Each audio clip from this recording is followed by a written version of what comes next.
Bloomberg News. I'm now joined by Brendan Brown, chief economist at Mitsubishi UFJ Securities. He's published on Greece's fiscal floundering, and his latest book is titled Euro Crash, The Implications of Monetary Failure in Europe. Brendan, thanks so much for joining us.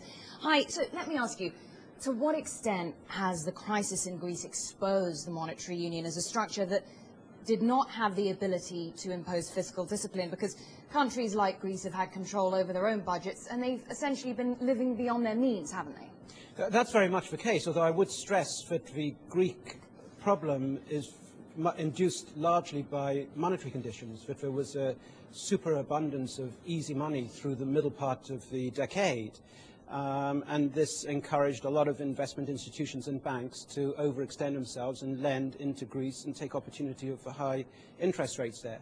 So the Greek problem is not just a problem generated by fiscal abuse inside Greece. It's also very much a monetary issue and a failing of the workings of monetary policy within Europe over the last decade.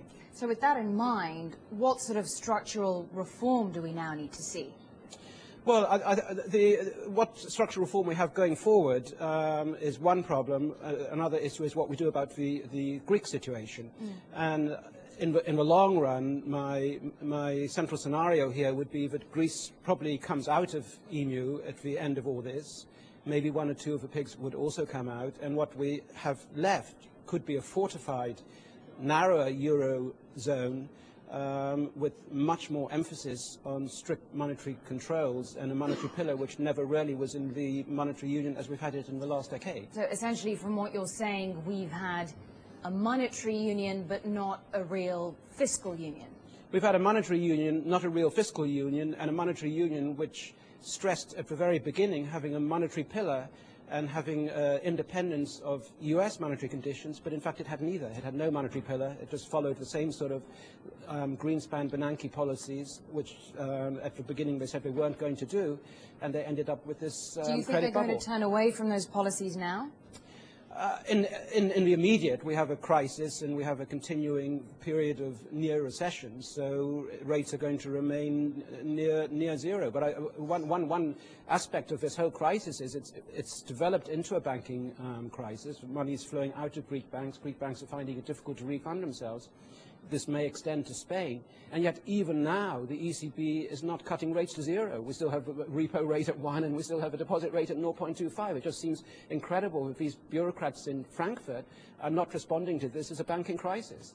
I suppose they would argue that if they did something like that, that it would perhaps halt the pace of recovery in the EU, though I know that many would argue if there even is a real tangible recovery taking place.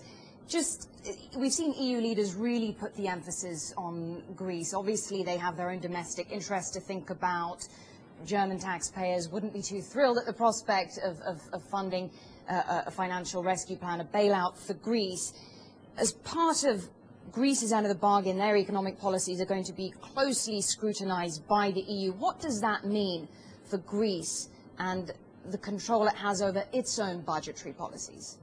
I think that Greece is largely damned whatever they do. If they tighten policy really as fantastically as Brussels is now demanding, they're going to end up with an almighty slump in their economy, which means their banking system is bankrupt, and money will flow out of the banks, and already is, but at a much greater pace. So that's going to become an uncontrollable situation. If they don't meet the budget targets that are being set now in Brussels, they won't be getting any EU money anyhow. So I see this as really no way out.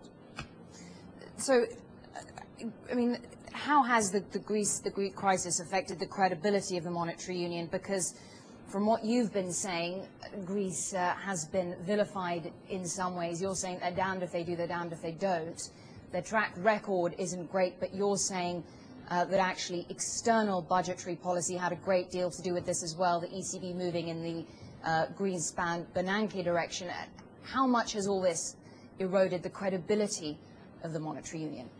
Well, certainly there's a lot of flaws have emerged over European monetary union, and one would hope going forward from this that there's going to be a lot of talk about reform and improving the union. We haven't reached a stage where the Rubicon's been crossed and monetary union is going to dissolve.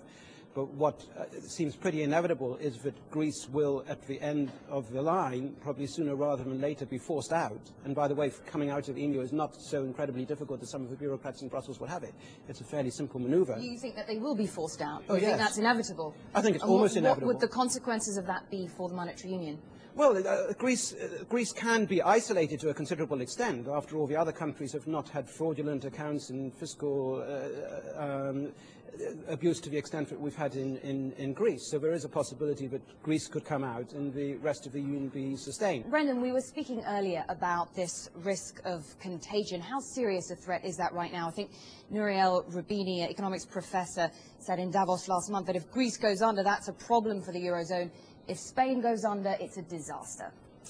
I wouldn't agree with that view. There's certainly a danger of contagion, and principally that comes through the banking system, in that Spain is a big country about which there's a lot of doubt as to its sustainability in EMU, and it's struck with a credit and asset bubble which is bursting.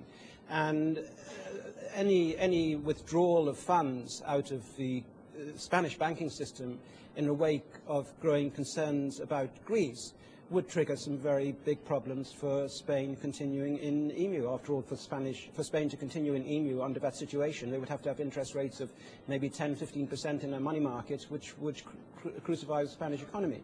So there is a danger that this will roll on to Spain the longer it's allowed to go on, and a Greek exit will trigger concerns about Spain. Again, my central scenario here would be that Spain may very well be forced out because of these banking flows. But what we're left with after that is a narrower union, including France, Germany, Italy, which, by the way, is not a pig, although a lot of people seem to think it is. Is a narrower union a sustainable one? Oh, yes, a narrower union, getting back to the original 6 or 7 countries, and with an unlimited commitment of ECB to borrow and lend within that area, is quite sustainable, and in the medium term that would have to be fortified through some strengthening of political union for that narrow group of countries, plus a reformed monetary constitution for the ECB. That's all doable. And at the end of a line... do you think it would be a stronger union? Oh, yes, that would be a stronger union and a stronger euro. But, of course, no investor in their right mind is going to go out and buy euros today on the basis of that happening. That's a possibility, but today and in coming weeks and months, the euro is going to be undermined by the degree of uncertainty as to what happens next. The euro, there is definitely an argument to say the euro is being undermined, facing its worst crisis, I think, in its 11-year history, we keep hearing. But certainly... EU leaders don't seem to be, they're trying to present a consensus to show that they have a united front. There's no talk of anyone leaving the EU. Are they setting, if we deal with developments that we're seeing right now, are they setting a dangerous precedent with regards to Greece?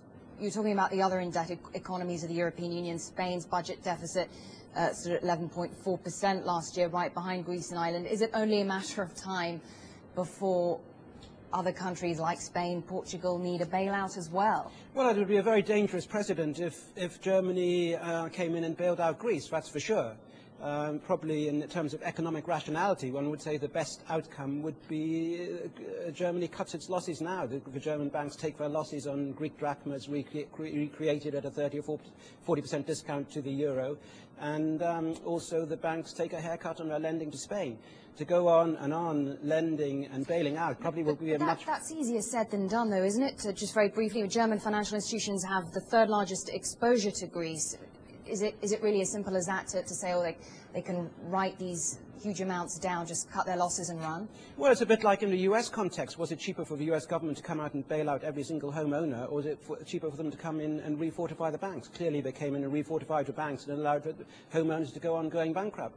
And that's the analogy within EMU. It's going to be much cheaper for Germany to essentially restructure and recapitalize some banks who maybe overlent to Greece. And by the way, that's much less probably than what's happened in France, than to bail out Greece and to bail out Spain and to bail out Portugal. That's a much more expensive exercise and one which is going to end up in tears anyhow. Well, Brendan, thank you very much indeed for speaking to us. We appreciate your analysis, your insight on this issue. Hear more Bloomberg News reports on the Bloomberg Terminal at AV Go, on Bloomberg Television, and on Bloomberg Radio. Copyright Bloomberg LP 2009.